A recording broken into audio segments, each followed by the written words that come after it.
A discussion among Peter and James and Barnabas and Paul. The speaker here is James. Out of the corner of my eye, I saw Simon's wife hovering in the doorway. I pressed my lips together. Suddenly, Simon was shouting heartily, "Eat, eat what my wife has prepared." But Saul fairly flew over the table, crying, "Strive, strive, let everyone strive for righteousness. Beg everyone to walk in the light, but don't hinder my gospel or blame it or undermine it. I am called to preach to the Gentiles. I will not run in vain." Simon Peter picked up a small loaf of bread and astonishingly threw it at Saul. It hit his left ear, and the little Pharisee exhaled with the sound of an ox blowing. The woman in the doorway uttered a bark of delight, then covered her mouth. Barnabas, on the other hand, sucked air and threw back his head and erupted in laughter, long and loud and sustained. The big man grabbed his sides to laugh. Simon beamed, pleased with himself. John, to my right, giggled. I held my peace. Simon is a spontaneous bore, and the people love him for it. Simon said, "Shut up, Paul. Eat your soup. Dip the bread in the soup, then wipe the bowl clean with it, and for once let someone else speak on your behalf." Saul cast a glance backward at Simon's wife, whose eyes were positively twinkling. Barnabas came forward with somewhat more appetite than he'd shown before. John picked up his spoon, and Peter, tearing off a hunk of bread and stuffing it in his mouth, began to speak. When Miriam and I were staying in Joppa the day before we went to Caesarea, I had a vision, he said. At noon, I was on the rooftop praying. I got very hungry. Then I fell into a trance. I saw the heavens open up. I saw something like a huge sheet being let down to earth by its four corners. When it landed, I saw all kinds of reptiles inside, and birds and four-footed beasts, some clean, some unclean. And then I heard a voice say, "Peter, rise, kill and eat." I said, "No, Lord, I've never eaten anything common or unclean." But the voice said, "What God has cleansed, you shall not call common or unclean." James, that happened 3 times. 3 times the sheet came down. 3 times I was commanded, and 3 times I refused to eat on account of the law. Then the sheet was taken back up to heaven, and I woke up baffled by the vision. I said, "Why are you looking at me? Are you telling this story just for me?" Simon grinned. And here came the sense of that vision. Straight from the Holy Spirit, right away, when I woke, there were 3 men knocking on the door below.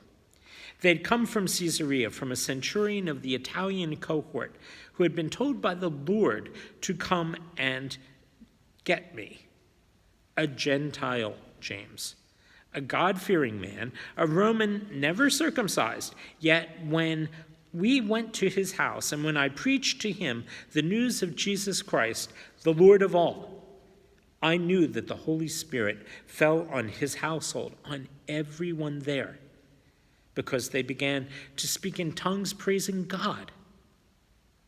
James, that was no different than what Saul's boy did today at Mary's house. I couldn't forbid water for baptizing that Gentile and his people. There was no need to circumcise them. Why should I circumcise them?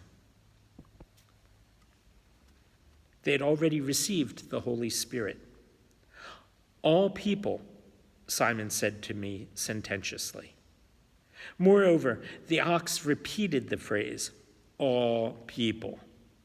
He said, "No matter their race or their nation, are acceptable to God." "You think I deny that?" I said. "Well, you have." "No, I haven't." "Yes, James, yes, you do. You demand circumcision. You want to make Jews of those that aren't Jews. Only as Jews do you find them acceptable. Simon, what? Is this your intent, to isolate me here? No, not at all. Then your intent must be to turn our Jewish traditions, the holy traditions which I uphold, which once that man there upheld as well, into trash.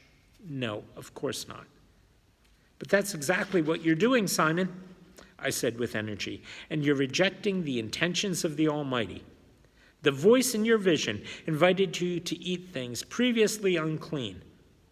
Perhaps we should, therefore, receive people previously contaminated and impure.